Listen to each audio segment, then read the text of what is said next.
కడప జిల్లాలోని ఒంటిమిట్టను ఏకశిలా నగరమని కూడా అంటారు. ఇది మహర్షులు, తపోధనులకు అనువైన ప్రాంతం. ఇక్కడ రామరాజ్యపు రోజుల్లో యజ్ఞ యాగాలు జరిగేవట. తరచూ రాక్షసులొచ్చి తపోభంగం చేసేవారట. ఆ సమయంలో సీతాలక్ష్మణులతో రాముడు వచ్చాడట. రాక్షస సంహారం చేశాడట.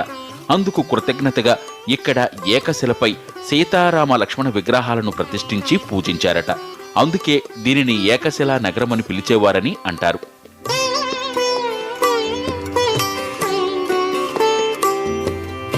ఒంటిమిట్ట ఆలయానికి త్రేతాయుగమే కాదు, ద్వాపరయుగంతోనూ అనుబంధముంది. రామయ్య చేసిన మేలు గుర్తుంచుకుని ఋషులు ఏకశిలపై విగ్రహాలను ప్రతిష్ఠించి పూజలు చేస్తే ద్వాపరయుగంలో జాంబవంతుడు ఈ మూర్తులను ఆగమ విధానంలో ప్రతిష్ఠించాడని ప్రతీతి. అందుకే దీనిని జాంబవంత ప్రతిష్ఠ, కపిల వానర ప్రతిష్ఠ అని కూడా అంటారు. ఏకశిలా నగరానికి